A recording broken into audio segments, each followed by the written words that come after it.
గత కొన్ని వారాలుగా మనం ఆత్మఫలాల గురించి మాట్లాడుకుంటున్నాం.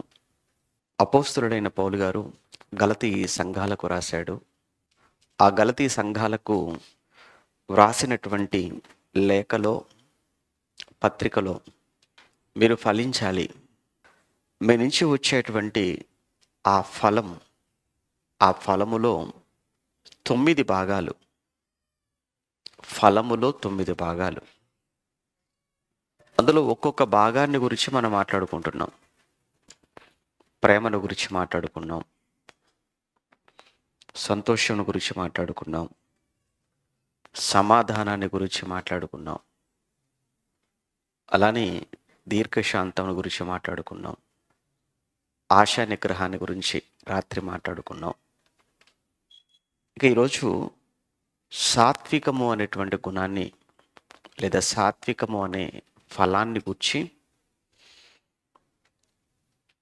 ఏం చెప్పాడో, సాత్వికము అనేటువంటి ఫలం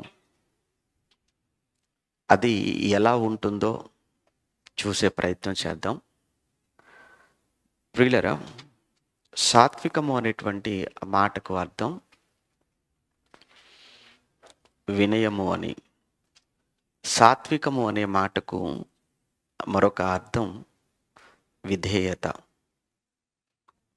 మృదువైన, సాధువైన అనే ఈ అర్థాలు సాత్వికము అనేటువంటి మాటకున్నాయి.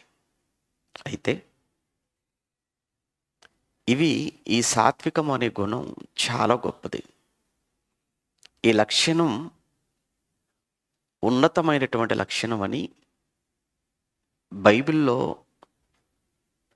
అనేక మంది జీవితాలలోనూ అదే సమయంలో దేవుడు ఆ లక్షణం కలిగిన వారికి ఆయన ఇచ్చినటువంటి ఇంపార్టెన్స్, ప్రాధాన్యతను బట్టి మనకు అర్థమవుతుంది. ఒకప్పుడు ఇజ్రాయేలీలు కనాను నుంచి 70 మందిగా వెళ్ళారు. యాకోబు సంతానం 400 ఏళ్ళు గడిచేటప్పటికి 70 మంది కాస్త లక్షల మందిగా మారారు. వారి గురించి వ్రాయబడిన మాట ఏంటంటే 6 లక్షల కాల్బలము అంటాడు.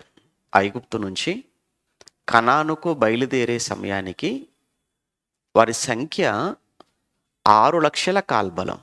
అంటే కాల్బలము అంటే యోధులు అని అర్థం. అంటే యుద్ధం చేయగలిగిన వారు. 6 లక్షల కాల్బలము అని అంటే అన్నాడు అంటే వారి తల్లిదండ్రులు ఎంతమంది ఉండాలి? వారి తల్లిదండ్రులు ఉన్నారు అని అంటే వాళ్ళు ఒక 10-12 లక్షలు ఉండాలి, అంతే కదా. ఒక్కొక్కరికి ఇద్దరిద్దరు తల్లిదండ్రులు, లేదంటే తల్లిదండ్రుల ప్రస్తావన ఇక్కడ మనకు కనిపించదు, భార్యల ప్రస్తావన కనిపించదు, పిల్లల ప్రస్తావన మనకు కనిపించదు కదా. కనుక 6 లక్షల మంది అంటే వారి భార్యలు, తర్వాత వారి పిల్లలు, వారి తల్లిదండ్రులు, ఇలా ఓవరాల్గా అంతా లెక్కిస్తే సుమారు ఎంతమంది ఉండవచ్చు అంటే ఒక 30 లక్షలు, అరౌండ్ 30 లక్షల మంది. విషయం ఏంటంటే ఇప్పుడు 30 లక్షల మందికి నాయకుడు కావాలి. 30 లక్షల మందికి నాయకుడు కావాలి. ఈ 30 లక్షల మందిని ఐగుప్తు నుంచి కనానుకు నడిపించడానికి నాయకుడు అవసరమయ్యాడు. ఇప్పుడు 30 లక్షల మందిలో నాయకుడు ఎవరని దేవుడు వెతికినప్పుడు, చూసినప్పుడు విషయం ఏంటంటే ఈ 30 లక్షల మందిలో ఆయనకి ఎవ్వరూ కనిపించలేదు. కానీ ఎక్కడో మిద్యాను దేశంలో పారిపోయి బతుకుతున్నటువంటి మోషే కనిపించాడు దేవుడికి. మీకు తెలుసు కదా, మోషే చరిత్ర మీరు చదివితే మోషే 40 ఏళ్ళు ఐగుప్తులో పెరిగాడు. ఎక్కడ పెరిగాడు? తల్లిదండ్రుల దగ్గరనే పెరిగాడు. తల్లి ఒక దాదిగా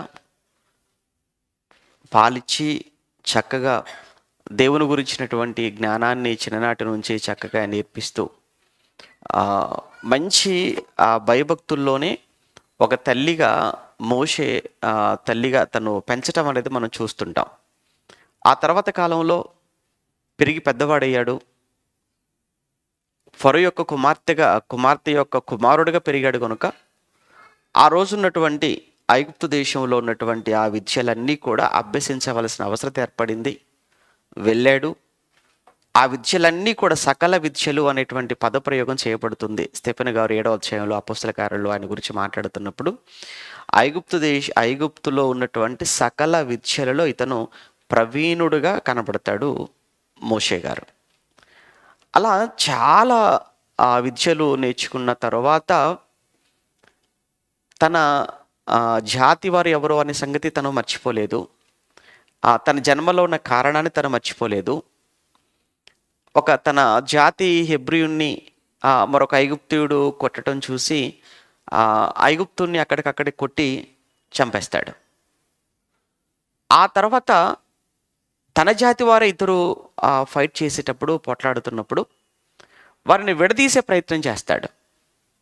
అలా విడదీసేటువంటి ప్రయత్నంలో ఇద్దరు మోషేకు ఎదురు తిరిగారు. అప్పుడు వెంటనే మోషేకు విషయం అర్థమైపోయింది. అంటే నేను ఐగుప్తుని చంపిన సంగతి వీళ్ళు మాట్లాడుతున్నారు అని అంటే ఈ విషయం కాస్త ఫరో దగ్గరికి వెళ్ళిందంటే ఫరో నన్ను చంపేస్తాడు. వాస్తవానికి ఫరో దగ్గరికి వెళ్ళింది ఫరో చంపాలని ఆ మోషే కోసం చూస్తున్న సమయంలో మోషే అక్కడి నుంచి పారిపోతాడు. మిద్యానుకు పారిపోయాడు.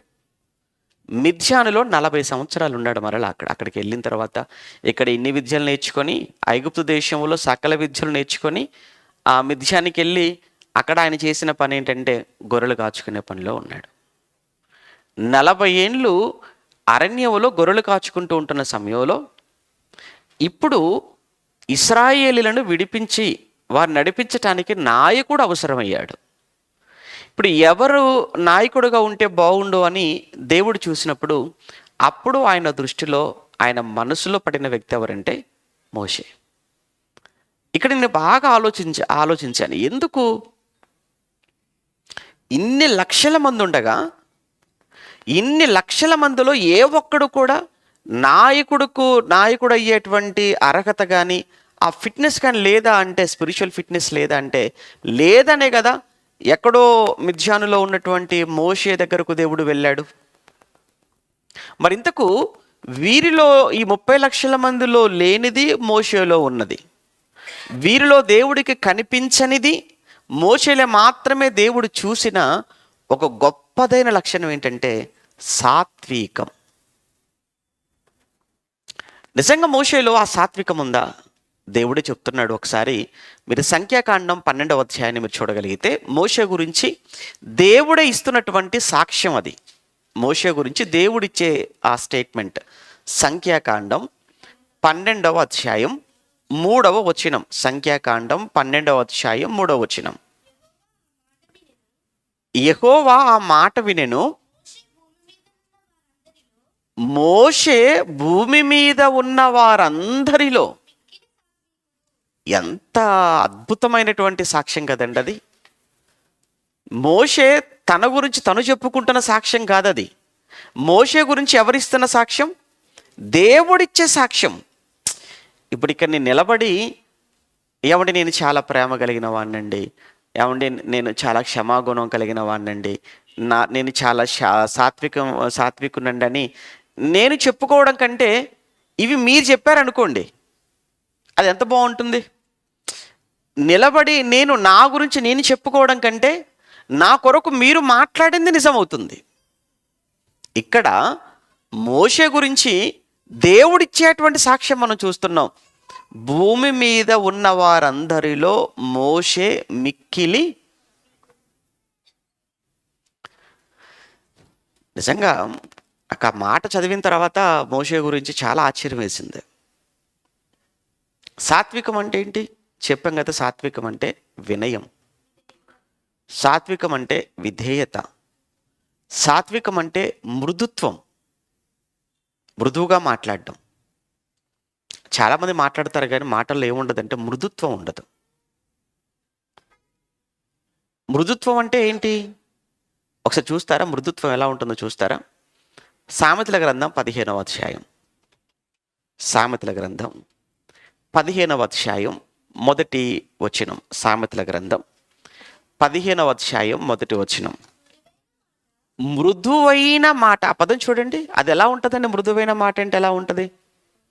ఎలా ఉంటుందో అంటే ఎలా ఉంటుందని అడుగుతున్నాను. మృదువైన మాట ఎలా ఉంటుంది? ఎలా ఉంటుంది?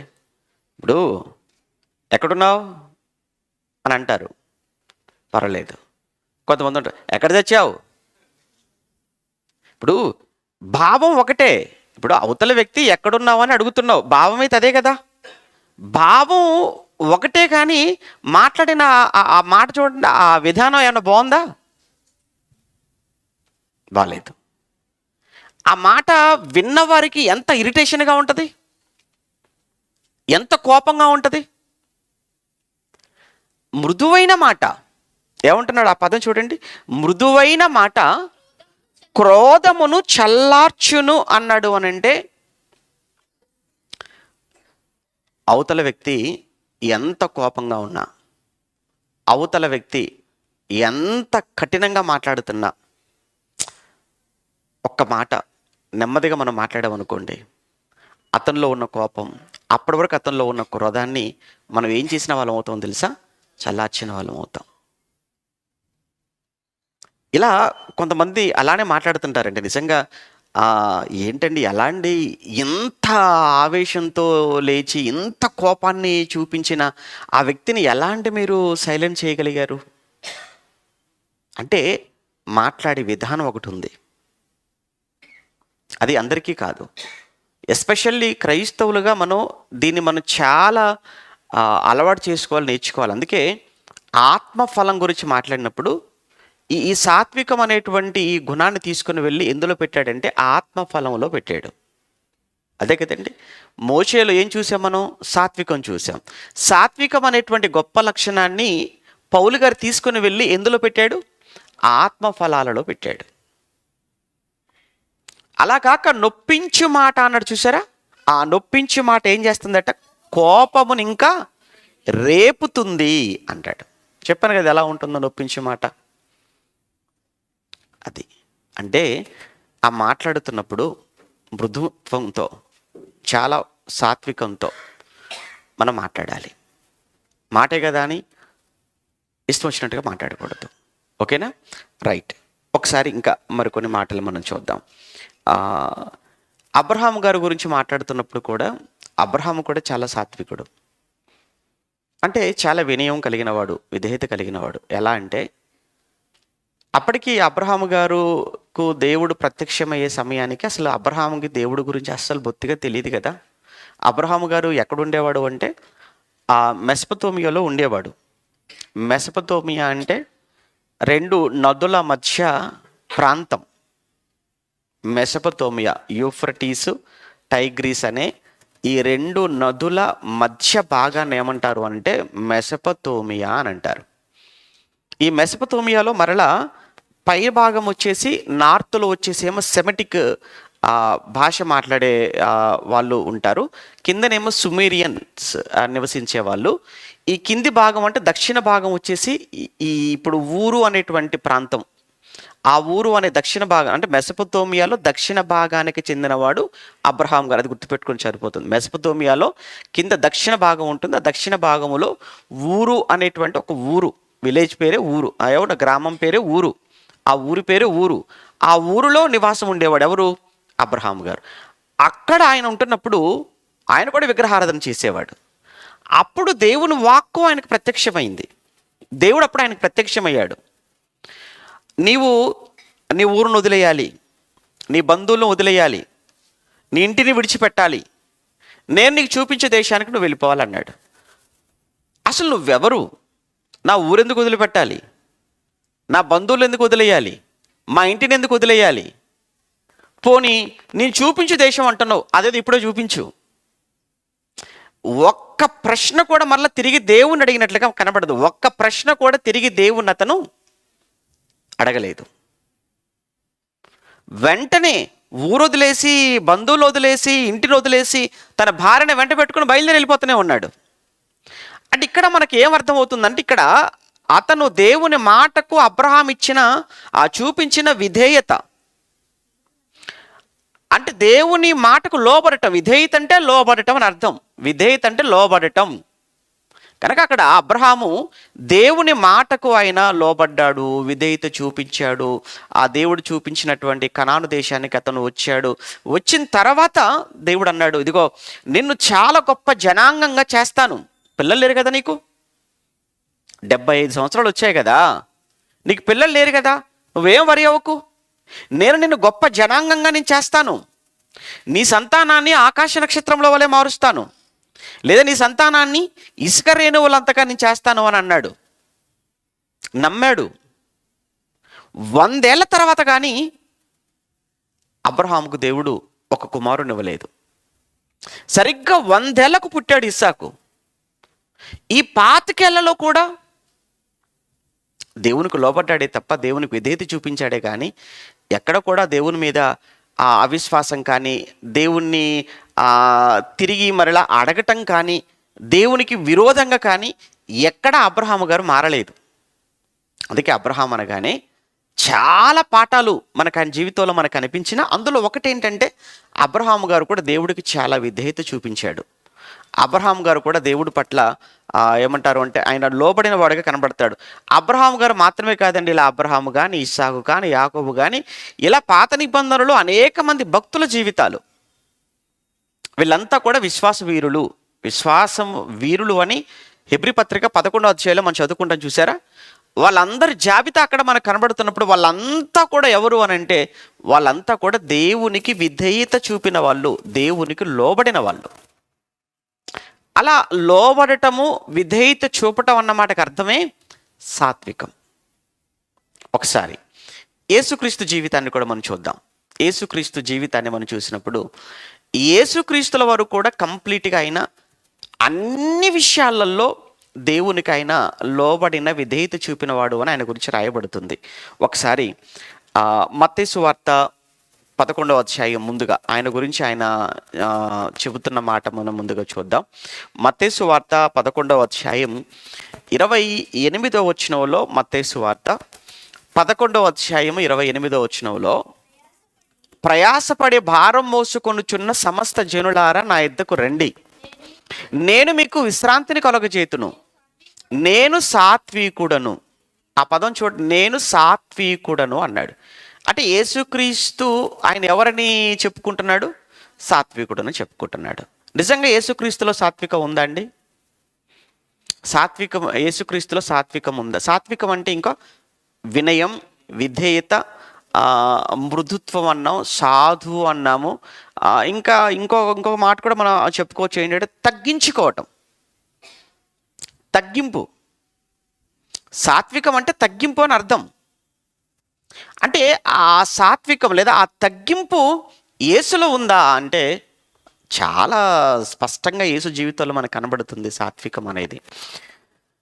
ఒకసారి 21వ అధ్యాయం మత్తయి సువార్తలో, మత్తయి సువార్త 21వ అధ్యాయం 5వ వచనాన్ని, మత్తయి సువార్త 21వ అధ్యాయము 5వ వచనంలో, ఇదిగో నీ రాజు ఆయన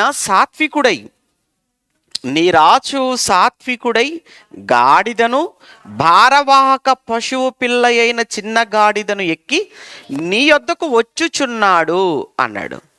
ఎవరిని ఎక్కడో జకర్యా గ్రంథంలో చెప్పబడినటువంటి ఆ ప్రవచనాన్ని మత్తయి గారు ఇక్కడ కోట్ చేస్తున్నాడు.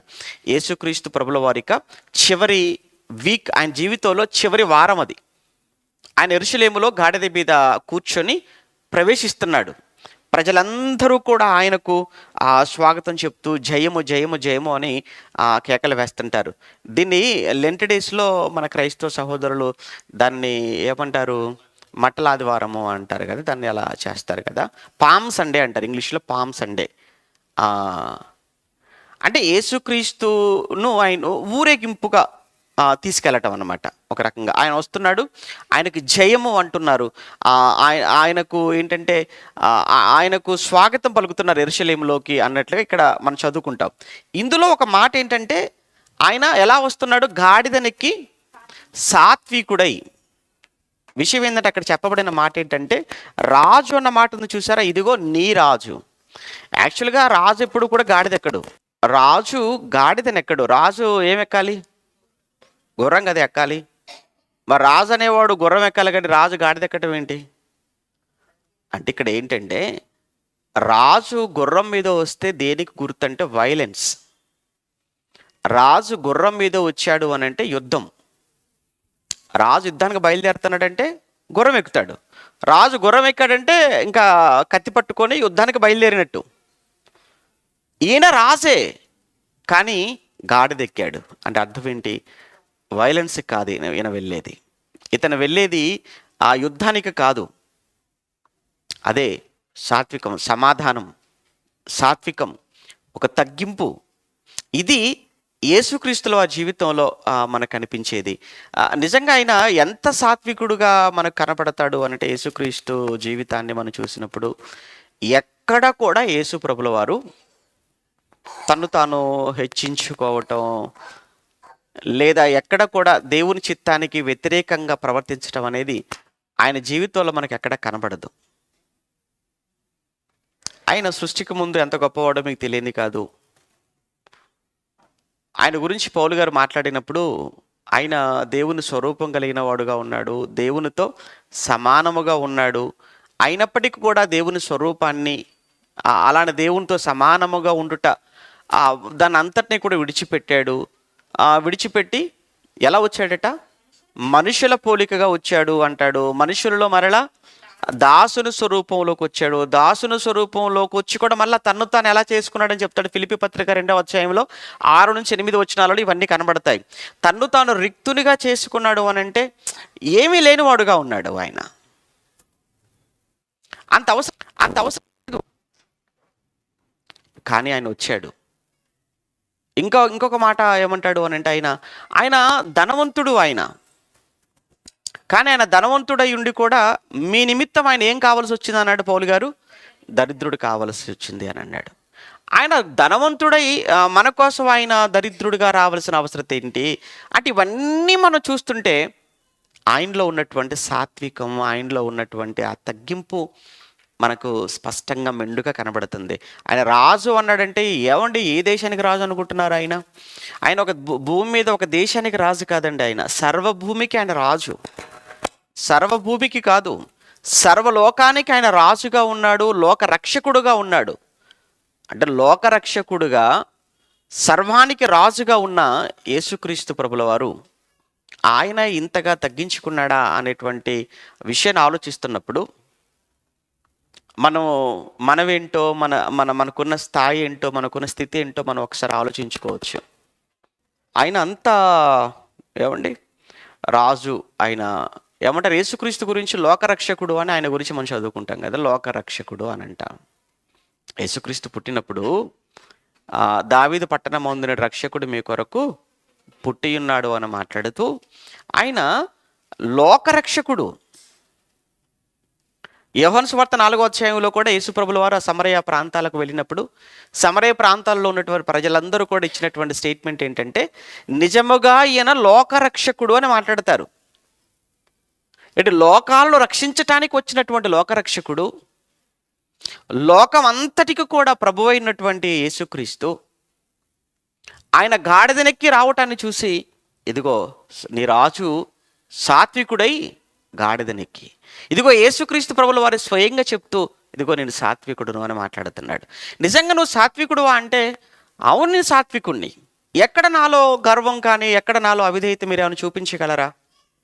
యేసు ప్రభుల వారు ఎక్కడైనా ఎవరితోనైనా ఎవరిని గొడవ పడినట్టుగా కానీ ఎవరినైనా మాట అన్నట్లుగా కానీ ఎక్కడైనా మీరు చూస్తారండి? యేసుప్రభు జీవితంలో ఎక్కడైనా ఎవరితోనైనా వివాదం యేసుప్రభుకు ఉన్నట్లుగా మీకు తెలుసా? ఎవరితో ఎందుకు వివాదం పెట్టుకోలేదు ఆయన? ఎవరితో ఎందుకు గొడవ పడలేదు? అలానే ఆయన ఎవరు ఏమి అనలేదా అంటే బోళ్ళంత మంది అన్నారు ఆయన్ని.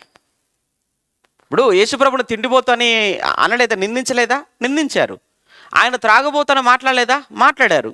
మరి తిండిపోతు అని మాట్లాడుతుంటే ఆయన పెడితే తిన్నవాళ్ళు, ఆయన దగ్గర తిన్నవాళ్ళు, ఆయన తిండిపోతంటే ఒరే నేను పెట్టిన తిండి నన్ను తిండిపోతా అంటారా అని కూడా ఒక్క మాట అనలేదు. త్రాగుబోతు అని మాట్లాడారు. ఒరే, నేను నీళ్ళను ద్రాక్షారసంగా మార్చి, అయ్యో పెళ్లిలో వచ్చిన వాళ్ళు ఇబ్బంది పడకూడదు అని అందరికీ ఆ ద్రాక్షారసపు కొరతను నేను తీర్చి మీ అందరికీ ద్రాక్షారసాన్ని పోస్తూ మీరు నన్ను ఏమంటున్నారు? త్రాగుబోతు అని అంటున్నారు. ఇది మీకు న్యాయమా అని మాట్లాడలేదు. అయ్యో దయ్యం చేత పీడింపబడుతున్నారు కదా అని దయ్యం చేత బాధపడుతున్న వాళ్ళని దయ్యాలు వదలగొట్టి బాగు చేసి వాళ్ళకి అప్పగించాడు. కానీ చివరికి ఆయన ఏమన్నారు అని అంటే దయ్యం పట్టినవాడు అని మాట్లాడారు. పాపులకు స్నేహితుడని మాట్లాడారు. పుట్టకపోయినా నిందలు వేశారు, నీ పుట్టక బాగోలేదు అని. చివరికి మొహం మీద ఉమ్మి వేశారు, మొహం మీద ఉమ్మేశారు. ప్రభు ఏం చేశాడు? తుడుచుకున్నాడు, అంతే. తుడిచేసుకున్నాడు. అబద్ధ సాక్షులు నిలవబెట్టారు, అబద్ధ సాక్ష్యాలు చెప్పిస్తున్నారు, మాట్లాడలేదు. పిలాతు ముందు ఒక దోషిగా నిలబెట్టినప్పుడు ఏమంటే యేసుప్రభు తప్పించుకోవటం అనేది అక్కడ పెద్ద విషయమే కాదండి ఆయనకు. కానీ ఇన్ని నిందలు వేసినా, ఇంత అవమానపరిచినా, ఇంతగా ఎగతాళి చేసి అపహాస్యం చేసి ప్రజలందరిలో కూడా ఇంత మాట్లాడుతున్నా ఎందుకయ్యా ఏమి నోరు తెరవట్లేదు, ఎందుకయ్యా నువ్వేమీ మాట్లాడటం లేదు? అదే నేను మీకు చూపించాలనుకున్నది. నేను సాత్వికుడును అని ఒక మాట చెప్పటం కాదు, సాత్వికుడు అని చెప్పటం కాదు, నేను నా జీవితంలో నేను అది చూపించాను. మరి దాన్ని మనం వినడానికైనా, యేసు గురించి చదువుకోవడం వరకు మాత్రమేనా అంటే మనం కేవలం వినడానికో చదువుకోవడానికి కొరకే కాదు, ఆయనలా మనం జీవించటానికే, అలవాటు చేసుకోవటానికే ఆయన మన కళ్ళ ముందు అలా కనపడ్డాడు, అలా బ్రతికాడు ఆయన. ఆయన జీవితమే కదా మనకు మాదిరి. ఇక ఎంత భయంకరమైన సిచ్యువేషన్ అంటే తెల్లవారితే ఆ శిలువ మరణం. ముందు రోజు రాత్రి గెత్సెమనే వనములో మోకాల్లో ఉంగి ఆయన ప్రార్థన చేస్తున్న సమయంలో ఉదయం తెల్లవారితే పరిస్థితి ఏంటో ఊహించి అది కళ్ళ ముందు కనబడుతుంటే చాలా ఒత్తిడికి లోనైపోయాడు. ఎంత ఒత్తిడికి లోనైపోయాడో, ఎంత మానసికంగా కురింగిపోయాడో మనం చదువుతాం. లూకా గారు రాస్తారు, ఎందుకంటే ఆయన వైద్యుడు కాబట్టి రాస్తాడండి ఆ సంగతి, మిగతా వాళ్ళు ఎవరు రాయలేదు. ఆయన చెమట బిందువులట ఎలా మారిపోయేటవి, రక్తపు చెమట రక్తపు బిందువులుగా మారిపోయిందనంటే చెమట రక్తముగా కారిపోతుంది అంటే అంటే అంటే అంత ప్రెషర్, అంత ఒత్తిడికి లోనయ్యాడా ఆయన రాశాడు. ఒకటే మాట అన్నాడు. ఇక చివరికి వచ్చేసరికి ఏమంటాడు? అయ్యా నా వల్ల అయ్యేటట్టుగా లేదు ఇది, నేను ఈ శిలువ నేను భరించలేనేమో, దీని నా యుద్ధ నుంచి నువ్వు తొలగించేసే అన్నాడు. కానీ మరలా కాసేపటికి ఆలోచించి వచ్చిందే నేను ఇది ఈ కార్యక్రమం కోసం కదా, ప్రారంభం నుంచి ఇవన్నీ భరిస్తూ వచ్చిందే చివరి ఘట్టం. ఇప్పుడు ఇన్ని భరించి ఇప్పుడు ఒక్కసారిగా గిన్నెను పక్కకి తోసేస్తే ఇప్పుడు చేసినవన్నీ కూడా వ్యర్థం. అలా అని అసలు రక్షణ అనేది ఈ ప్రపంచంలో లేకుండకపోతుంది. ఇక ఈ రక్షణ కార్యాన్ని పూర్తి చేయకపోతే రాబోతున్న తరాలలో ఉన్న వారికి రక్షణ అనేది ఎలా, వాళ్ళు ఎలా రక్షింపబడతారు, వాళ్ళ పరలోకానికి ఎలా దగ్గర అవుతారు, వాళ్ళ పాపాలకి క్షమ ఎలా దొరుకుతుంది అని మరలా వెంటనే తన్ను తాను సరి చేసుకొని మరలా అన్నమాట, తండ్రి నీ చిత్తమే కానిమ్ము అన్నాడు. అలా మరణము ఏమంటాడు, మరణించినంతగా విధేయత చూపిన వాడే అంటాడు ఫిలిప్పీ పత్రికలో. మరణించినంతగా విధేయత అంటే మరణానికి కూడా తలదించుకొని వెళ్ళిపోయాడు, అంత విధేయత చూపించాడు. అంతగా తను ఆయన తగ్గించుకొని అన్ని విషయాలలో బ్రతికాడు గనుకనే గొప్పవాడయ్యాడు. అందుకే యేసుక్రీస్తు ప్రభుల వారు ఆయన బ్రతికుండగా చెప్పిన ఒక అద్భుతమైన మాట, ఆ కొండ మీద చేసినటువంటి ప్రసంగాలలో ఆ ధన్యతల గురించి మాట్లాడుతున్నప్పుడు మత్తయి సువార్త 5వ అధ్యాయం 5వ వచనంలో సాత్వికులు ధన్యులు అన్నాడు, వారు భూలోకమును ఏం చేస్తారట, స్వతంత్రించుకుందురు అన్నాడు. నిజంగా యేసు ప్రభుల వారు ఆయన సాత్వికాన్ని చూపించాడు తన జీవితంలో. ఆయన ఎంతమందిని సంపాదించుకున్నాడు ఈరోజు ప్రపంచంలో. ఈరోజు సామాన్యులు మొదలుకుంటే శాస్త్రవేత్తల వరకు, పేదవారు మొదలుకొని ధనవంతుల వరకు, విద్య ఉన్నవారు లేనివారు, ఆ ఊరు ఈ ఊరు, ఆ దేశం ఈ దేశం, ఆ భాష ఈ భాష అన్న తారతమ్యం లేకుండా అన్ని భాషల్లో, అన్ని జాతుల్లో, అన్ని దేశాల్లో, అన్ని ప్రాంతాలలో, అన్ని వర్గాలలో ఉన్న వారందరూ ఈరోజు యేసు యొద్దకు వచ్చారు అని అంటే, యేసు వారిని ఆకర్షించగలిగాడు అని అంటే కారణం ఆయన చూపించినటువంటి సాత్వికత కాదంటారా? ఒకసారి ఆలోచించండి. సాత్వికులు ధన్యులు, వారే భూలోకమును స్వతంత్రించుకుందురు అన్నాడు. అంటే ఎవరైనా మిమ్మల్ని ఒక మాట అన్నారా అన్నప్పుడు మీరు కాస్త ఓపిక పట్టండి.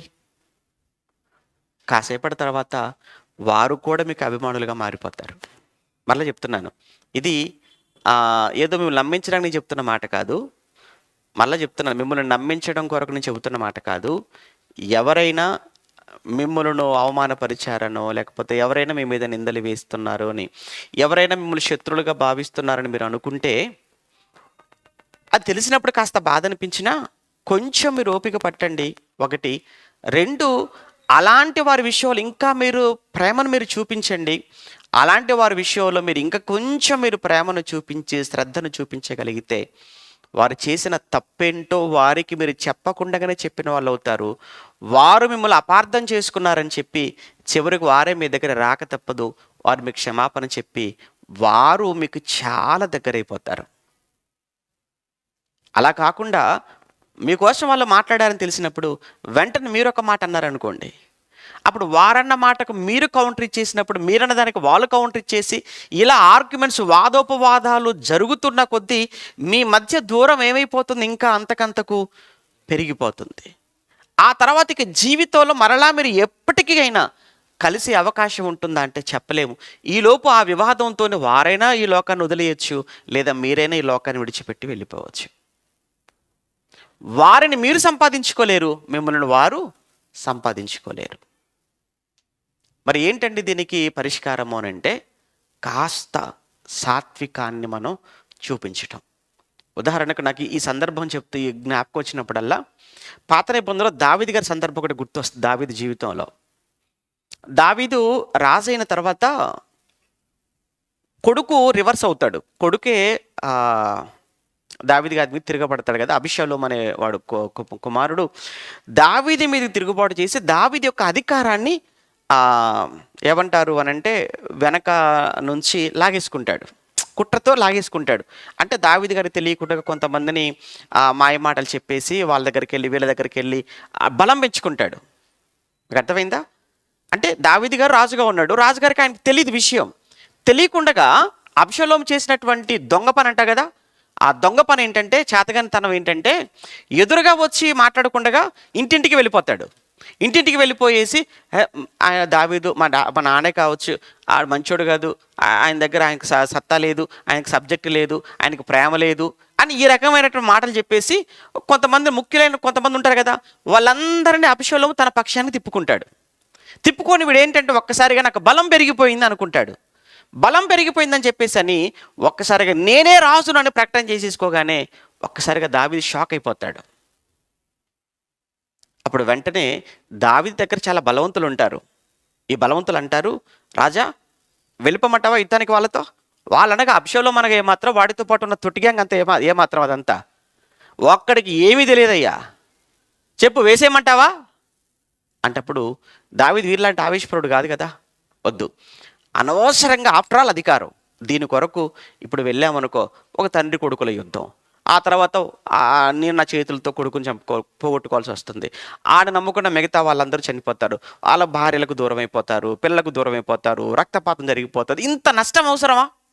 కొంచెం ఓపిక పడితే అన్నీ సర్దుకుపోతాయి అని యుద్ధాన్ని కోరుకోకుండా దావీదు తనతో పాటు తన భార్యలు, ఆ తర్వాత తనకు సపోర్ట్ చేసే వాళ్ళందరితో కలిసి ఉన్న పాటన రాత్రికి రాత్రి ఏమంటే కాళ్ళకు చెప్పులు లేకుండా అరణ్యంలోనికి పారిపోతాడు. అలా దావీదు అరణ్యంలోనికి పారిపోతున్న సమయంలో అప్పటి వరకు దావీదు రాజు అని మాత్రమే భయపడి వాడికి లోబడ్డాడు తప్ప మనస్ఫూర్తిగా లోబడని వాడు ఒకడు ఉన్నాడు. వాడి పేరు ఏంటంటే షిమి. వాడు ఎంతటి కపటమైన వాడంటే, ఇప్పుడు చాలామంది అంటే కొంతమంది ఉంటుంటారులేండి, మన దగ్గర అధికారం ఉంటే మన చుట్టూ తిరుగుతారండి, మనతో పని ఉందంటే మన దగ్గరికి వస్తారండి. మనకున్న అధికారం పోయిందని సంగతి తెలిసిన తర్వాత, మనకున్న ఆస్తులు పోయాయని తెలిసిన తర్వాత, మన ఆరోగ్య పరిస్థితి బాగోలేదన్న తర్వాత అప్పుడు వాళ్ళ నిజ స్వరూపాలు అప్పుడు బయటపడతాయి. అంతే కదా. సేమ్ ఇక్కడ ఇప్పుడు దావీదు అధికారం పోయేటప్పటికి ఈ షిమి అనేవాడు ఏం చేశాడంటే సడన్గా అబ్షలోము పార్టీలోకి చేరిపోయాడు. కొడుకు పక్షాన చేరిపోయి దావీదు అడవిలోకి వెళ్ళిపోతుంటే వీడు వచ్చి ఎన్ని మాటలు అంటుంటాడో, ఎంత శాపం పెడుతుంటాడో ఒకసారి ఆ సందర్భం చూస్తారా? సమూయేలు రెండవ గ్రంథం 16వ అధ్యాయములో 6, 7 వచనాలను మనం చదువుతున్నప్పుడు 6 నుంచి మనం చదువుకుందాం ఒకసారి. సమూయేలు రెండవ గ్రంథం 16వ అధ్యాయము 6 నుంచి. జనులందరూ చూడండి, ఇక్కడ దావీదుకి ఎంత అవమానం జరుగుతుందనంటే, జనులందరూ బలార్జులందరూ దావీదుకు ఇరుపార్శ్వములో ఉండగా రాజైన దావీది మీదను అతని సేవకులందరి మీదను రాళ్ళు రువ్వుచూ వచ్చాడు. ఎవడు? షిమి అనేవాడు. ఇప్పుడు ఏమంటే ఒక మాట అడుగుతాను మిమ్మల్ని, ఇప్పుడు ఎవరెవరు ఉన్నారట? దావీదు ఒక్కడే ఉన్నాడా? కాదు. దావీదుతో పాటు ఎవరెవరు ఉన్నారట? దావీదుతో పాటు జనులున్నారు, దావీదుతో పాటు బలార్జులందరూ కూడా దావీదుకు ఇరువైపులా ఉన్నారంటే పబ్లిక్ అన్నమాట. పబ్లిక్లో దావీదు మీదకి రాళ్ళు విసురుతున్నాడండి. పోనీ రాళ్ళు విసిరాడా? వదిలేద్దాం. రాళ్ళు విసురుతూ కొన్ని మాటలు అంటున్నారు చూడండి. ఇంకా ఈ షిమి దావీదును అంతమందిలో పట్టుకొని నరహంతకుడా అన్నాడు. నెక్స్ట్ దుర్మార్గుడా అంటున్నాడు. 2, 3 చీపో చీపో 2 సార్లు. నీ వేల వలన నీ వెళ్ళగొట్టిన సౌలు ఇంటి వారి హత్యను యెహోవా నీ మీదికి రప్పించి యెహోవా నీ కుమారుడైన అబ్షాలోము చేతికి రాజ్యం అప్పగించి ఉన్నాడు. నీవు నరహంతుడు గనుకనే నీకు ఇట్లా జరిగింది అంటుంటే దావీదుకి ఎంత కోపం రావాలి. విషయం ఏంటంటే, దావీదు కంటే కూడా దావీదుతో ఉన్న బలార్జులు ఉన్నారు చూసారా, వాళ్ళకు కోపం ఎక్కువ వచ్చేసిందండి. వాళ్ళకు వచ్చింది కోపం ఎక్కువ. ఇప్పుడు సహజంగానండి, ఇప్పుడు మీరు ఉన్నారండి ఇక్కడ, ఒక్కసారి ఊహించండి. దావీదు చుట్టూ జనులు ఉన్నారు. దావీదు ఎవరు? రాజుగా ఉన్నాడు, మర్చిపోక. అప్పటి వరకు దావీదు ఎవరు? రాజు. ఒక రాజు పొజిషన్లో ఉన్న ఒక దావీదు, దావీదు చుట్టూ అనేక మంది జనులు, దావీదు చుట్టూ అనేక మంది బలవంతులు ఉంటుండగా వాళ్ళందరి ముందు రాయి విసిరాడు. దావీదు మీదికి రాళ్ళు విసిరాడు. 1, 2 నరహంతకుడా అని దూషిస్తున్నాడు, దుర్మార్గుడా అని దూషిస్తున్నాడు, చీపో అని ఒక కుక్కను, అంటే ఒక కుక్క కంటే హీనంగా చూశాడు. ఎవరిని? దావీదును. ఇప్పుడు దావీదు ఏం చేయాలి? ఇప్పుడు దావీదుకి సెల్ఫ్ రెస్పెక్ట్ అంటారు చూసారా, అది ఇప్పుడు అవసరమా లేదా దావీదుకి? ఇప్పుడు దావీదుకి చాలామంది ఆత్మాభిమానం అండి అంటారు. ఏం ఆత్మాభిమానం అండి మనకు? ఇక్కడికి వచ్చిన తర్వాత ఏముంది? ఇక సంఘంలోకి వచ్చిన తర్వాత ఎప్పుడైతే బాప్తిస్మం తీసుకున్నాం అప్పుడే చచ్చిపోయింది. అంతా మన గత జీవితం అంతా చంపేసుకున్నాం. అక్కడ దేనికైనా సిద్ధం, మాటలకైనా చేతలకైనా దేనికైనా సిద్ధం అనుకుని ఇక్కడికి వచ్చాం. మళ్ళీ ఇక్కడికి వచ్చిన తర్వాత నా ఆత్మాభిమానం ఏం కావాలనుకుంటే అసలు ఇక్కడ ఎందుకు లోకంలో ఉండి సరిపోద్ది. ఇక్కడ నన్ను ఎవరు ఏమనకూడదండి అని అన్నారు అనుకోండి, ఇక్కడ నేను ఎవరు ఏమనకూడదండి, నేను క్రైస్తవుడు ఎంత నన్ను ఎవరు ఏమనకూడదు అని అనుకుంటే అసలు క్రైస్తవుడు అయిన తర్వాత నన్ను ఎవరు ఏమనకూడదండి అని అంటే అసలు ఆ కండిషన్ ఏమైనా దేవుడు చెప్పాడు? నేను ఎప్పటి నుంచి ఎవరు ఏమనరు, ఎవరైనా ఏమనంటే నువ్వు వెళ్ళిపోవచ్చు అని దేవుడు ఆయన బైబిల్లో చెప్పాడు. కండిషన్ ఏమైనా? విషయం ఏంటంటే, ఎవడైనాను క్రైస్తవుడైతే వాడికి ఇంకేముందన్నాడు? బాధ. 2 సద్భక్తితో బ్రతుకును ఉద్దేశించే వారందరికీ ఏముంటుందన్నాడు? హింస. నాకు బాధ వద్దు, నాకు హింస వద్దు, నాకు అవమానం వద్దు, ఎందుకంటే నేను చాలా రాయల్, నేను చాలా రిచ్, నేను చాలా అంతా ఇంత అని అనుకున్నాం అనుకో, అది ఎట్లా అవుతుంది క్రైస్తవ్యంలో? మరి దావీదు అంత గొప్ప రాజు పొజిషన్లో ఉన్నప్పుడు అలాంటి పరిస్థితుల్లోనే ఆ రాళ్ళు విసురుతూ అంతమందిలో అంత అవమానకరంగా, ఏమంటే మిమ్మల్ని ఎవరైనా కానీ సంఘం నిలబెట్టి ఒక మాట అన్నారనుకోండి, ఉన్నదే అంటాను మిమ్మల్ని. ఇప్పుడు ఏమంటే ఆదివారం ఆరాధనకు రావట్లేదు, నిలబెట్టి మీరు ఎందుకు రావట్లేదు అడిగాను అనుకోండి, వచ్చే వారం కనబడతారని మీరు? ఎందుకంటే మీకు సెల్ఫ్ రెస్పెక్ట్, మీకు ఆత్మాభిమానం ఎక్కువ. అంటే మీరు రాకపోయినా మిమ్మల్ని అనకూడదు, ఏమైనా తెలిసినా మిమ్మల్ని ప్రశ్నించకూడదు. ఎందుకు? మీకు ఇంకా పాత జీవితంలో చచ్చిపోలేదు, ఇంకా పూర్తిగా సిలువేయలేదు మీరు. నిజమే కదా, నాలో ఉన్నదే కదా అన్నారు, నేను చేసేదే కదా అన్నారు. మరి నాలో ఉన్నదే అన్నప్పుడు, నేను చేసేదే అన్నప్పుడు తప్పే ఉంది, సరి చేసుకుందాం అన్న మనసు మీకు ఉంటుందా? పోనీ ఒక లేకపోయినా అన్నారు మిమ్మల్ని, అవునండి మీరు తప్పు చేయలేదు, తప్పు చేయకపోయినా అన్నారు అనుకోండి, నేను తప్పు చేయలే కదండి నన్ను ఎందుకండి అంటారు అని మీరు తిరగబడుతున్నారా? అయినా మీలో సాత్వికం లేనట్టే. ఇప్పుడు యేసు ప్రభుల వారు ఇప్పుడు దావీదు దుర్మార్గుడా? మాట పడుతున్నాడు, దుర్మార్గుడా అన్నాడు. నన్ను దుర్మార్గుడు అంటావేంటా, నేను దుర్మార్గుడు అన్నాడా? అనలేదు. నరహంతకుడా అన్నాడు. దావీదు నరహంతకుడా? చీపో ఏంటి నన్ను కుక్కలా మాట్లాడుతున్నావు అని అన్నాడా? మరి ఆయన దుర్మార్గుడు కాకపోయినా దుర్మార్గుడు అంటుంటే, నరహంతకుడు కాకపోయినా నరహంతకుడు అని అందరిలో అంత అవమానకరంగా మాట్లాడుతుంటే తలదించుకొని వెళ్ళిపోయాడే తప్ప, దావీదుకి ఏ పాటోడండి వాడు? షిమి అనేవాడు, గొల్లియాతును మట్టి కరిపించిన వాడు దావీదు. అలాంటిది షిమి అనేవాడు ఏమాత్రం ఇక్కడ మాటలు అన్నవాడు కాదు, నిందించిన వాడు కాదు, అవమానించిన వాడు కాదు. వాటిని విని కూడా, ఆడిని ఏమైనా చేయగలిగి కూడా, తిరిగి మాట్లాడగలిగి కూడా తను తాను అణుచుకున్నాడు, ఓపికతో ఉన్నాడు. చూసారా? అప్పుడు అతను ఆ దావీదు గొప్పవాడు అవుతాడు తప్ప షిమి అనేవాడు గొప్పవాడు కాదండి. అంటే ఇక్కడ దావీదులో కనిపించిన సాత్వికం చూడండి, ఆ ఓర్చుకోవటం కానీ, తగ్గింపు కానీ చూడండి. నేను రాజును కదా ఇంత మాట అంటావా అని అనలేదు ఆయన. యేసు ప్రభువును కూడా మీరు చూడండి, నిలబెట్టి ఎన్ని మాటలు అన్నారు ఆయన్ని. ఒక్కదానికి కూడా ఆయన స్పందించలేదు. ఇంకోటి చెప్పనా, మనం ఎప్పుడైతే ఎదుగుతుంటామోనండి, ఎదుగుతున్నప్పుడే మన పైన నిందలు పడుతుంటాయండి. ఒక్కటే గుర్తుపెట్టుకోండి, మీరు ఎదుగుతున్నారు అనటానికి, ఆత్మీయంగా మీరు ఎదుగుతున్నారు అనటానికి గుర్తు ఏంటంటే మీ మీదకి వచ్చేటువంటి నిందలు పడుతున్నారు, నిందలు వస్తున్నాయనంటే ఆహా నేను ఎదుగుతున్నానన్నమాట అని వాళ్ళకెవ్వరికి మనం స్పందించవలసిన అవసరం లేదు. ఎందుకంటే మనమేంటో, మన జీవితం ఏంటో ఎరిగినవాడు, తెలిసినవాడు దేవుడు. శిక్షించాలన్న దేవుడే, హెచ్చించాలన్నా దేవుడే, ప్రేమించాలన్న దేవుడే, పక్కన పెట్టాలన్నా దేవుడే. అన్నప్పుడు మనుషుల మాటలకు స్పందించవలసిన అవసరత మనకేముంది? మళ్ళీ కొంతమంది అంటారు, స్పందించకపోతేనండి, మీరు స్పందించకపోతే వాళ్ళంతా కూడా నిజం అనుకుంటారు కదండి, మీరు మాట్లాడవలసిందేనండి అని కొంతమంది అంటుంటారు. అఫ్ కోర్స్, కానీ అన్ని సందర్భాలలో అవసరమైతే లేదు. ఎందుకు లేదు అంటున్నానంటే ఒకసారి కొన్ని మాటలు చూద్దాం. ఎందుకు లేదంటున్నాను అని అంటే, ఏమంటే పౌలు గారు తీతుకు రాసినటువంటి పత్రికలో, పౌలు గారు తీతుకు రాసినటువంటి పత్రిక 3వ అధ్యాయం, పౌలు గారు తీతుకు రాసిన పత్రిక 3వ అధ్యాయము మొదటి 2 వచనాలు చదువుతున్నప్పుడు, అధిపతులకును అధికారులకు లోబడి, అంటే మీ పైన అధిపతులు ఉంటారు కదా, అధికారులు, వాళ్ళకి మీరు ఏమవ్వాలి? లోబడాలి. లోబడి విధేయులుగా ఉండవలననియు, ప్రతి సత్కార్యము చేయుటకు సిద్ధపడి ఉండవలననియు, మనుషులందరి ఎడల అన్నాడా, సంఘములో ఉన్నవారి ఎడల మాత్రమే అన్నాడా? మనుషులందరి ఎడల అంటున్నాడా, సంఘములో ఉన్నవారి ఎడల అంటున్నాడా? అంటే సంఘములో ఉన్నవారు కలవగానే వందనాలు, కలవగానే ప్రేమ, మిగతా వారి పట్ల అది అవసరం లేదా అంటే అందరి ఎడల చెప్తున్నాడు. మనుషులందరి ఎడల సంపూర్ణమైన సాత్వికమును ఏం చేయాలట? కనపరచుచు అన్నాడు. అందరి ఎడల సాత్వికమును కనపరచాలి. కేవలం సంఘములో సహోదరుడి దగ్గరనే కాదు నువ్వు తగ్గించుకోవటం. సమాజంలోకి వెళ్ళిపోతే సమాజంలో కూడా నువ్వు ఒక ఆఫీసులో పనిచేస్తున్నావా, లేకపోతే ఒకరి కింద నువ్వు పనిచేస్తున్నావా, లేకపోతే నువ్వు ఎక్కడున్నావో అక్కడ కూడా నీ చుట్టూ ఉన్నటువంటి వారి దగ్గర నువ్వు ఎలా ఉండాలట? సాత్వికమును కనపరచు.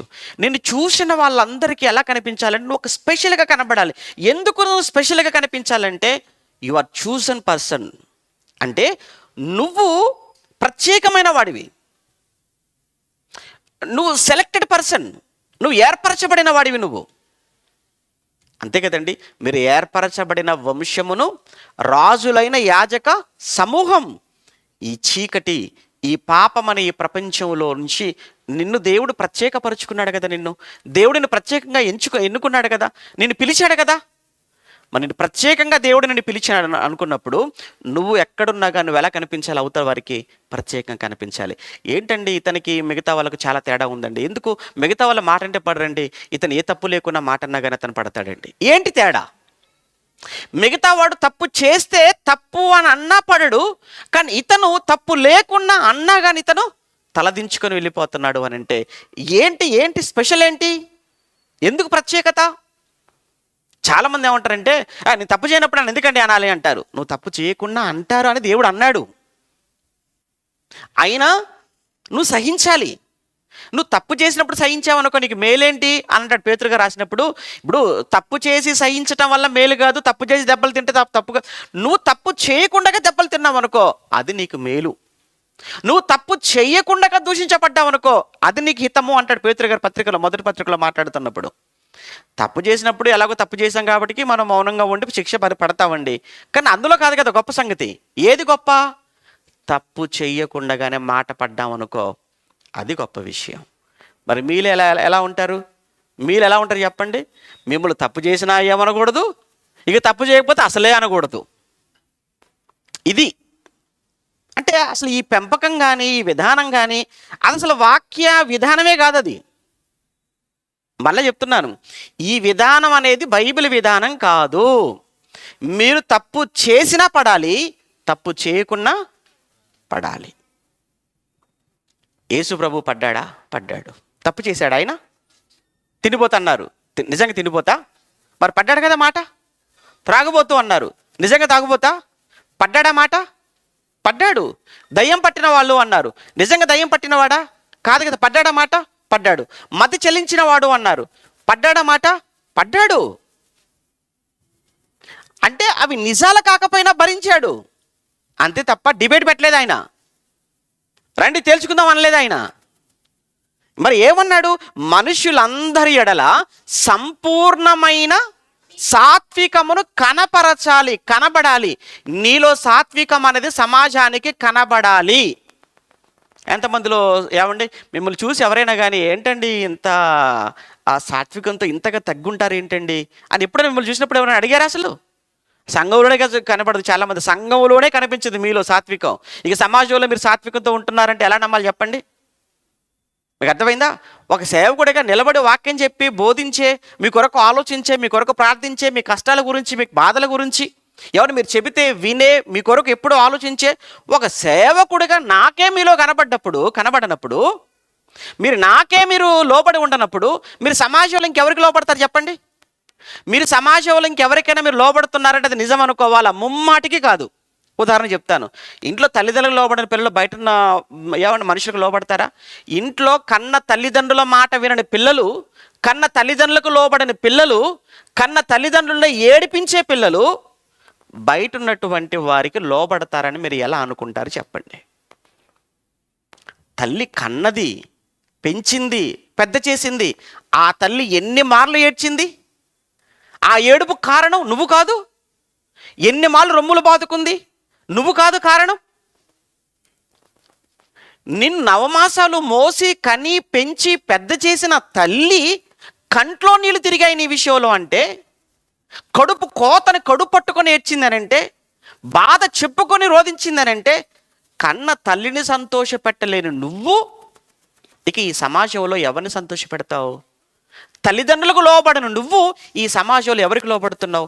ఇది మీకు అర్థమైతే ఎవడు మీకు వాక్యం చెప్పే ఆత్మీయ సేవకులు, నా గురించే కాదు, ఎందుకంటే ఈ లైవ్లో ఉండిపోద్ది, వింటుంటారు, ఎప్పటికి ఉండిపోతుంది కదా, అందరి కోసం చెప్తున్నాను. ఎవడు మీకు సేవకుడు అని అంటే మీకు నిరంతరము మీకు వాక్యం చెప్పేవాడు, నిత్యము మీ కళ్ళ ముందు ఉండేవాడు, మీ కష్టం వచ్చిందంటే ముందుగా స్పందించేవాడు, మీ యొద్దకు వచ్చేవాడు, మీ కొరకు ప్రార్థించేవాడు, మీ ఇంట్లో ఏ కార్యక్రమం ముందుండేవాడు సేవకుడు.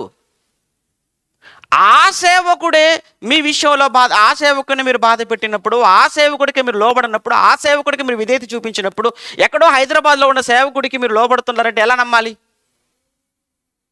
దేవుడు చెప్పిన మాట కూడా ఏంటి? కళ్ళ ముందు కనబడుతున్న సహోదరుని ప్రేమించిన వాడు ఎక్కడో కనబడకుండా ఉన్న దేవుణ్ణి ప్రేమిస్తానని చెబితే మీరు నమ్ముతారా? ఇంట్లో అమ్మను చూసుకునే వాడు పక్కింటి వాళ్ళకి సాయం చేశారంటే అది నమ్ముతారా? అంటే సంఘములోనే ఒకరంటే ఒకరి పట్ల తగ్గింపు లేనప్పుడు, ఒకరి ఎడల ఒకరు సాత్వికాన్ని కనపరచలేకపోతున్నప్పుడు, మనుషులందరి ఎడల సాత్వికంతో ఉండాలంటే అది మీరు ఉంటున్నారంటే ఎలా నమ్మాలి చెప్పండి? అదే చెప్తున్నాడు. అంటే కనపరచాలి, సాత్విక మాటల్లో కాదు, అది చేతల్లో కనపరిచేటువంటి లక్షణము అన్నాడు. ఇంకొక మాట అంటే సాత్వికానికి ఉన్నటువంటి మరొక లక్షణం ఏంటంటే, ఒకటి కనపరచాలి క్రియల్లో, రెండవది యాకోబు పత్రిక 1వ అధ్యాయంలో మాట్లాడుతూ, యాకోబు పత్రిక 1వ అధ్యాయము 21వ వచనం, త్వరగా యాకోబు పత్రిక 1వ అధ్యాయము 21వ వచనంలో, అందుచేత సమస్త కల్మషమును విర్రవీగుచున్న దుష్టత్వమును మాని లోపల నాటబడి మీ ఆత్మను రక్షించుటకు శక్తిగల వాక్యమును సాత్వికముతో అంగీకరించండి అన్నాడు. ఆ పదాన్ని అండర్లైన్ చేసుకోండి. పెన్నుంటే మీకు చదువు వస్తే అండర్లైన్ చేసుకోండి. సాత్వికముతో అంగీకరించండి. దేనిని అంటే సాత్వికము కలిగిన వాడు ఏం చేస్తాడు అనంటే, చెబుతున్న వాక్యాన్ని ఏం చేస్తాడు? అంగీకరిస్తాడు. ఇప్పుడు చెబుతున్న మంచిని వాక్యం మీరు అంగీకరించటం లేదనుకోండి, అంటే మీలో ఏమి లేదన్నమాట, సాత్వికం లేదు. ఏమంటే బైబిల్ దగ్గరకు వస్తే మన బతుకంతా కూడా మన కళ్ళ ముందు కనబడుతుందండి. ఉదయం వచ్చినప్పుడు అద్దం ముందుకు ఎంతమంది వెళ్ళొచ్చారు? నేను ఉదయం వచ్చేటప్పుడు అండి అద్దం చూడకుండా ఏదో హడావుడిగా వచ్చేసానండి అన్న వాళ్ళు మీరు ఒక్కళ్ళని ఉంటారా? అసలు నేను ఉదయం లేచిన కాడి నుంచి అద్దంలో నా ముఖం చూసుకోలేదన్న వాళ్ళు ఎవరైనా ఉన్నారా? ఎవ్వరు ఏంటి, ఒక్కరు కూడా. అంటే అందరూ చూసుకొని వచ్చారంట ముఖాలను. ఎందుకు మరి? ఎలా ఉన్నామో ఫిజికల్ అపీరెన్స్ కూడా కావాలి కదా, అందులో బయటకు వెళ్తున్నాం కదా. మరి ఏమంటే అందరూ చూస్తారు కనుక ముందు మనం ఎలా ఉన్నో చూసుకోవాలి ఒకసారి. బాగుంది. పై రూపం ఎలా ఉందో చూపించేది అద్దం, మీ లోపల జీవితం ఎలా ఉందో చూపించేది బైబిల్. అర్థమైందా? ఇప్పుడు పైన ఏదైనా సరిగా లేదనుకోండి, సరి చేసుకొని వచ్చారా? మొహం మీద ఏదో ఉందండి, సరి చేసుకొని వచ్చారా? బట్టల మీద ఏదో ఉన్నాయండి, మార్చుకొని వచ్చేసారా? సరి చేసుకుంటారు. మరి పైనున్న రూపం అద్దం ముందుకు వెళ్ళేసరికి సరిగా లేదు, ఏమంటే ఏదో మరక పడిపోయింది, ఏదో అంటుకొని పోయిందంటే వెంటనే సరి చేసుకొని వచ్చేసరే.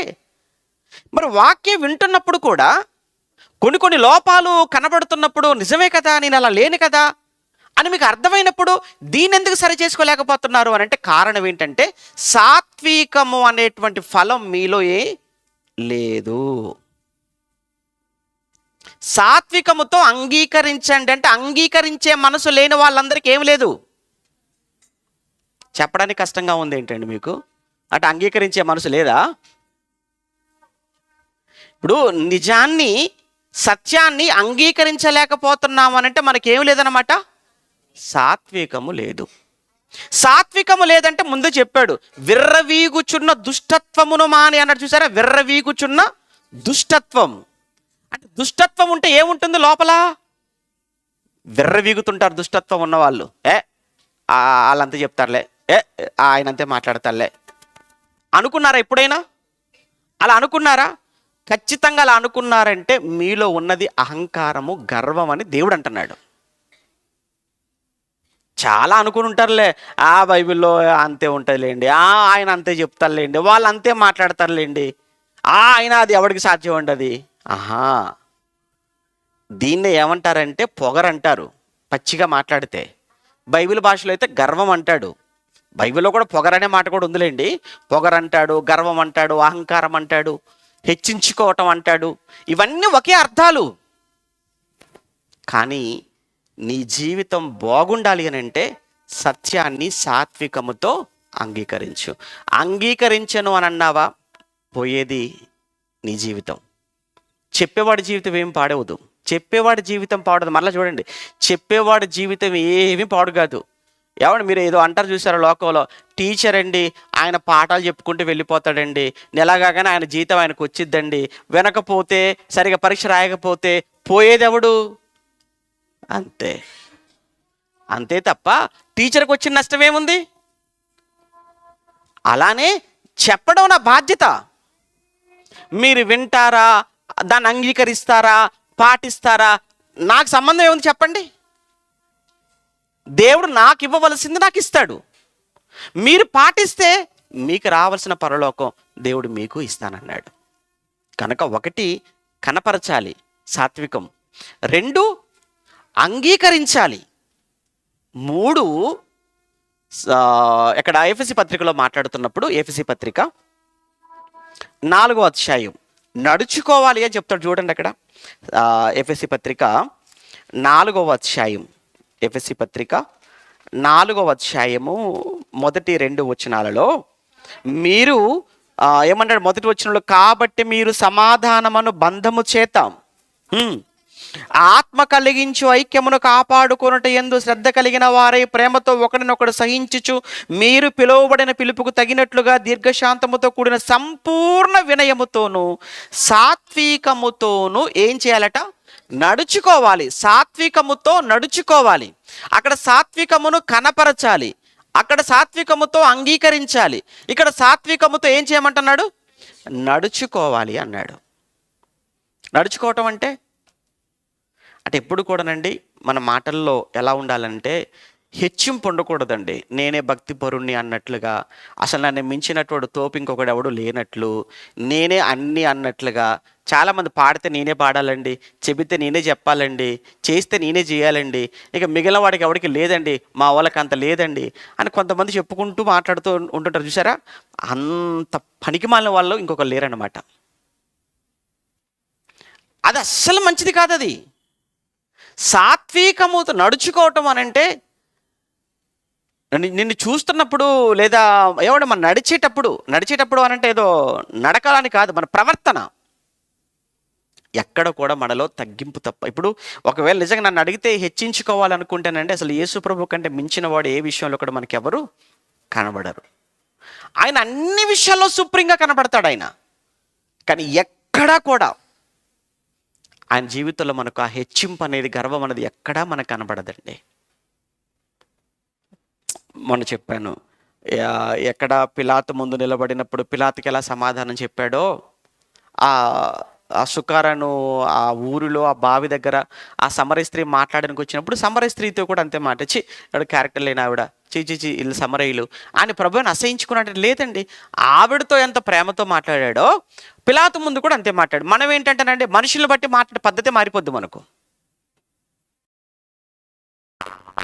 వచ్చారు అనుకోండి ఒక విధంగా మాట్లాడతాం, కాస్త దూరంగా ఉన్న వాళ్ళు వచ్చారు అనుకోండి వాళ్ళతో ఏమంటారంటే రెస్పెక్ట్ లేకుండా మాట్లాడతాం. అది తగునా? అది సరి అయిందా? అస్సలు కాదండి.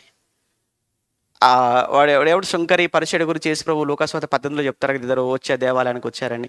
ఆడు ముందు ఎవరు పరిచయుడు ప్రార్థన చేస్తాడు కదా, ఎలా ప్రార్థన చేస్తాడు? తనంత భక్తిపరుడు ఇంకొకటి లేనట్టు, చివరికి వెనకాల వచ్చినటువంటి శంకరి కంటే కూడా ఈడే నీతిమంతుడైనట్టుగా, అంతే కదండి. తామే నీతిమంతులమని ఇతరులు ఏం చేస్తారు? తృణీకరిస్తున్నారు. అక్కడ చెప్పబడిన ఉపమానం ఏ సందర్భంలో చెప్పబడిందనంటే, ఇతరులు తృణీకరించడం. ఆయనే పడబడతాడు, ఆయనే వాక్యం చెప్తాడు, ఆయనేం ఇస్తాడు, ఆయనేం వెళతాడు, ఆయనేం చేస్తాడు. ఇదిగో నేను అసలు ఇవ్వాలంటే చెప్పాలంటే నేను, నా తర్వాత ఇంకెవడైనా నాకంటే గొప్పవాడు ఎవడు లేడు జ్ఞాని అంటే. ఈ మాట అంటున్నామంటే ఇతరులను మనం ఏం చేస్తున్నట్టు చెప్పండి? తక్కువ చేయటం కాదు, ఇతరులు మనం తృణీకరించినట్లు కాదా? అలా మాట్లాడొచ్చా మనం? అది సాత్వికం అవుతుందా? అలా మాట్లాడాడు. అలా మాట్లాడితే చివరికి యేసుప్రభు ఆయన ఇచ్చిన జడ్జిమెంట్లో ఏంటంటే, ఇలా మాట్లాడిన వాడు తగ్గించబడి వెళ్ళిపోయాడట. ఏమీ మాట్లాడకుండా ఒకటే మాట ప్రభు ముందు, దేవాలయం ముందు నిలబడి, పాపినైన నన్ను కరుణించువయ్యా, నేను పాపినయ్యా అని ఒకే ఒక మాటతో ప్రార్థన ముగించినటువంటి సుంకరి అతని కంటే ఇతను నీతిమంతుడుగా దేవుడి దగ్గర తీర్చబడ్డాడు. అంటే అతను హెచ్చించుకున్నాడు, తగ్గించబడ్డాడు. ఇతను తగ్గించుకున్నాడు, హెచ్చించబడ్డాడు. సాత్వికం. హెచ్చించుకుంటున్నారా? ఎందులో ఎక్కువ అని మనం హెచ్చించుకుంటాం చెప్పండి?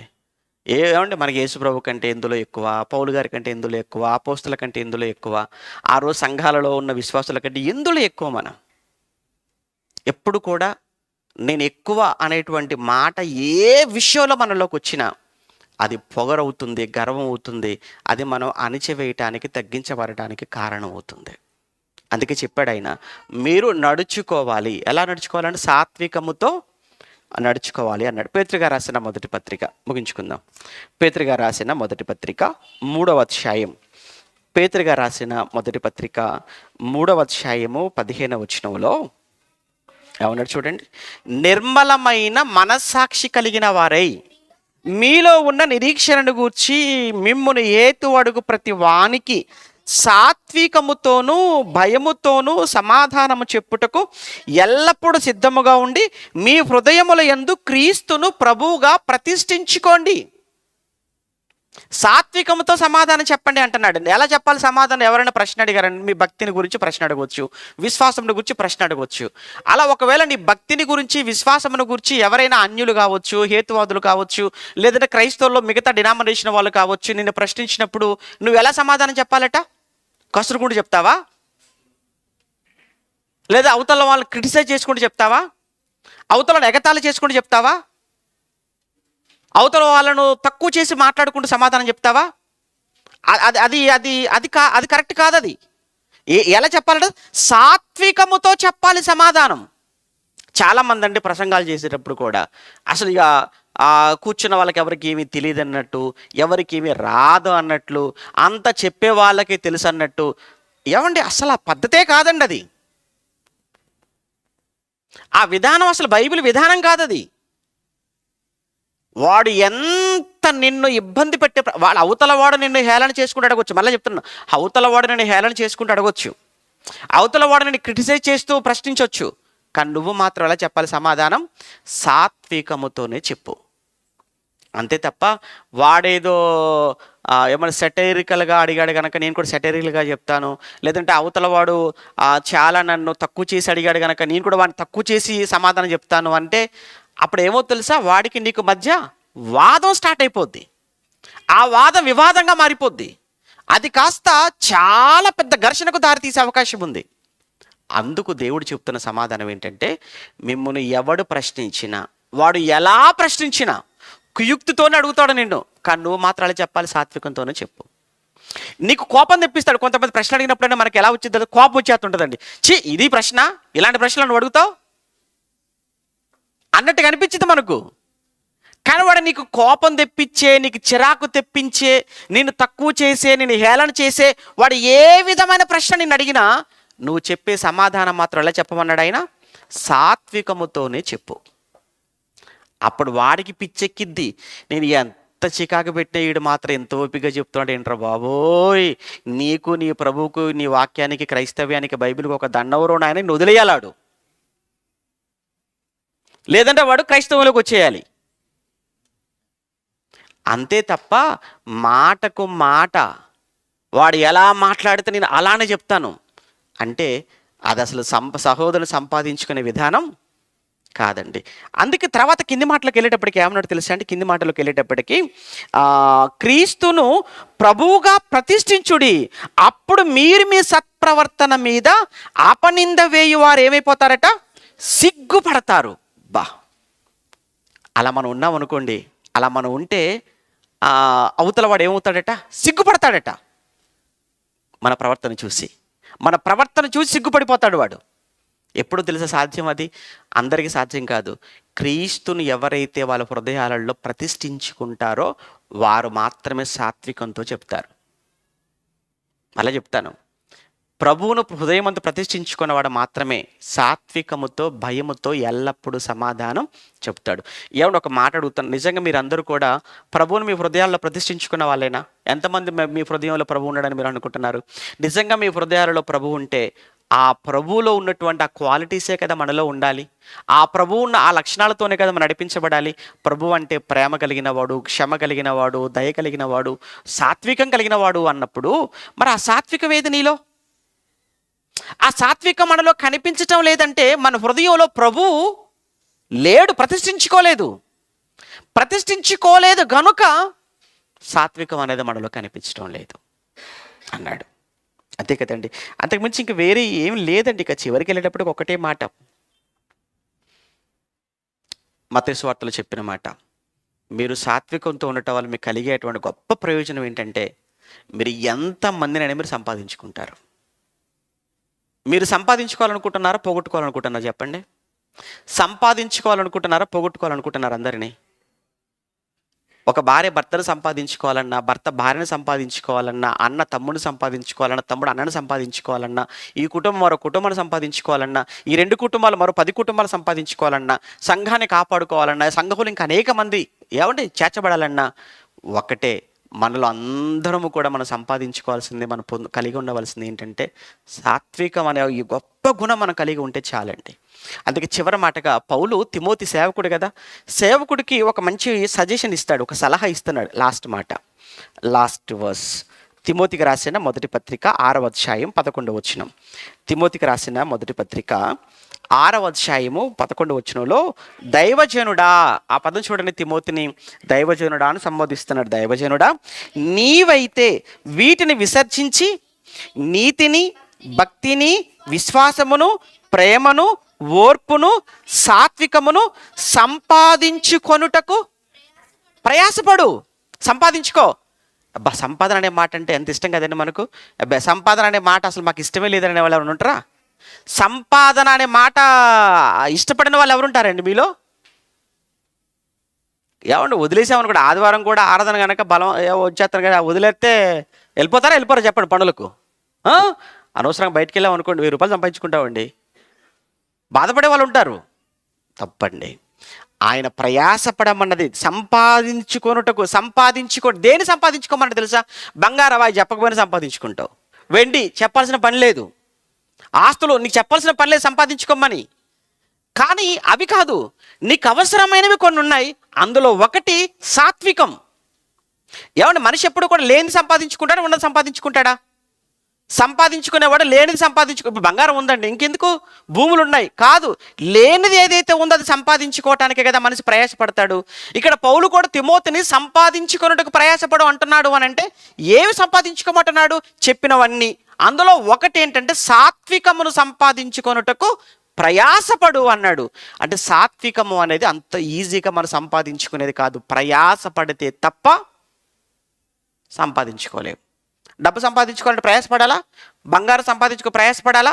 ఉద్యోగం సంపాదించుకోవాలంటే ప్రయాసపడాలి. అలానే సాత్వికము అనేటువంటి గుణాన్ని కూడా మనం సంపాదించుకోవడానికి ప్రయాసపడాలి. చిన్నప్పుడు ఏమంటే ఎవరైనా ఒక మాట చిన్న మాట అన్నారు అనుకోండి, మనం ఓర్చుకున్నాం అనుకోండి, వెరీ గుడ్, ఒక్కొక్క మెట్టు ఎక్కుతున్నాం. తర్వాత ఇంకో కొంచెం కఠినమైన మాట అన్నారు అనుకోండి, ఇప్పుడు ముందన్న మాటను మనం ఓర్చుకున్నాం కనుక తర్వాత మాటను కూడా తలదించుకొని వెళ్ళిపోతుంటాం. ఎవరు ఎంత అవమానపరిచినా, ఎవరు నిందించినా, ఎవరు ఏమనుకుంటున్నా అలవాటు అయిపోయింది మనకంతే. ఇక అంటే అమ్మయ్య, నేను సాత్వికమును మొత్తానికైతే సంపాదించుకున్నాను. అంటే సాత్వికం అనేది కూడా చివరి వరకు మనం సంపాదించుకోవటానికి ప్రయాసపడుతూనే ఉండాలి. ఇప్పుడు మీకు ఈ సాత్వికం అనేటువంటి ఆ ఫలం, ఆ లక్షణం మీలో ఉంటే ఆయన కోరుకున్నటువంటి ఆ ఫలం మీరు ఫలించినట్లు. అది లేదు అని అనుకుంటే ఆ ఫలం మీలో లేదు. ఆ ఫలం లేనప్పుడు మరి ఆ ఫలం ఫలించడానికి ఏం చేయాలి? ఇప్పుడు మనం ప్రయత్నించాలా వద్దా? ప్రయాసపడాలా వద్దా?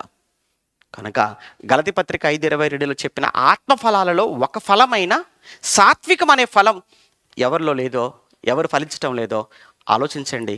ఆ ఫలాన్ని ఫలించడానికి నేను ఫలించాలి అన్న ఆలోచనతో మీరు ఫలించేటట్లుగా మీరు ప్రయాసపడండి, సంపాదించుకోండి. కారణం ఏంటంటే మీరు ఎన్ని సంపాదించుకుని అన్ని వదిలేయాలి, కానీ ఇదే సంపాదించుకుంటే ఇది వదిలిపెట్టేది కాదు. మిమ్మల్ని మరో లోకాన్ని తీసుకుని వెళ్ళే ఫలం అండి ఈ సాత్వికం అనే ఫలం. ఈ ఫలం వలన మీకు ఘనత కలుగుతుంది, మీకు మహిమ, ఘనత, దేవుడికి మహిమ. అనేక మంది సంపాదించుకుంటారు, బ్రేకప్లు ఉండవు, ఎవరు ఎవరిని దూరం చేసుకోరు, ఎవరికి శత్రువులు కారు. శత్రువును కూడా న్యాయాధిపతిని, శత్రువును కూడా మనం మిత్రునిగా చేసుకోగలిగిన గొప్ప లక్షణం ఏంటంటే ఈ సాత్వికం. సౌలును దావీదు తెలుసండి, సౌలును దావీదు సంపాదించుకుంటాడు. సౌలు శత్రువు దావీదును తరుముతున్నాడు, చంపాలి అని. ఒకానొక సమయానికి వెళ్ళేసరికి చంపాలని దావీదును చంపడానికి కోసం వెళ్ళిపోతే ఈ సౌలే దావీదు చేతికి దొరికిపోయాడు. మీకు తెలుసు అనుకుంటాను, ఇంకా నేను చెప్పను. ఇప్పుడు ఒకానొక సమయంలో సమూయేలు మొదటి గ్రంథంలో 25, 28, 29 అధ్యాయాలు చదువుతున్నప్పుడు సౌలే దావీదు చేతికి దొరికిపోతే సాక్ష్యంగా దావీదు చేసిన పని ఏంటంటే అతను వస్త్రపు చెంగును కత్తిరించేశాడు. వస్త్రపు చెంగును కత్తిరించిన సంగతే పాప సౌలు గారికి తెలియలేదు.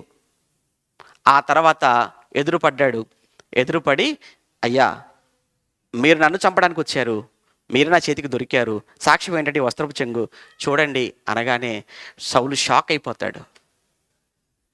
నువ్వు నన్ను చంపాలి కదా దావీదు, నువ్వు నన్ను చంపాలి కదా, నువ్వు నన్ను చంపకుండగా నువ్వు ఎలా వదిలేస్తావు?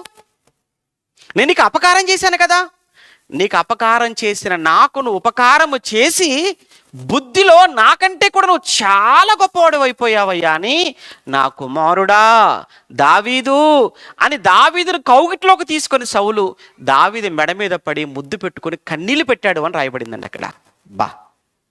అప్పటి వరకు సౌలు దావీదును శత్రువుగా చూసి చంపాలనుకున్నటువంటి సౌలు కంట్లో నీళ్లు రప్పించాడు ఎవరు? దావీదు. ఎలా రప్పించాడు? దొరికాడు కదా, చంపేశాడు అనుకోండి, జీవితం అంతటితో, చరిత్ర అంతటితో అయిపోయేది. కానీ దావీదు మన గొప్పవాడిగా కనిపించేవాడు కాదు. మీరు కూడా పగ తీర్చుకోవటం ఇలానే ప్రేమతో పగ తీర్చుకోండి. వద్దు, ఎవరైనా అన్నారనుకోండి, వాళ్ళ మీద కొంచెం ప్రత్యేకమైన ప్రేమను చూపించండి, అంతే. కరిగిపోవాల్సిందే, పడిపోవాల్సిందే. ఎవరినంటే ఎందుకు దూరం చేసుకోవాలి? ఎవరికి శత్రువులు ఎవరు కాదు. కనుక సాత్వికం, దావీదులో ఆ సాత్వికం అనేటువంటి ఆ గుణమే దావీదును గొప్పవాడిగా చేసింది, దేవుని హృదయానుసారుడిగా చేసింది, దేవునికి ఇష్టడిగా మలిచింది. శత్రువుని కూడా ప్రేమించగలిగిన, చంపే అవకాశం ఉన్న చంపకుండగా అతని మనసును కూడా గెలుచుకున్నాడు. ఒక మాట చెప్పాలి, దావీదు సౌలు మనసును గెలుచుకున్నాడు. ఎలా గెలుచుకున్నాడు? సాత్వికులు ధన్యులు, వారు భూలోకమును స్వతంత్రించుకుందరు. శత్రువైన సౌలును గెలుచుకున్నాడు. తర్వాత షిమి కూడా మారిపోతాడు. తర్వాత మరలా వాడు తిట్టాడు, కానీ తర్వాత మరలా దావీదు వచ్చేటప్పటికి పోయి కాళ్ళ మీద పడిపోతాడు. అంటే శత్రువైన షిమిని కూడా సంపాదించుకున్నాడు. యేసుప్రభు అందరినీ సంపాదించుకున్నాడు. ఈరోజు ప్రపంచంలో అన్ని వర్గాల వారు ఆయనకి దగ్గర అయ్యారు అని అంటే ఆయన చూపించిన సాత్వికం.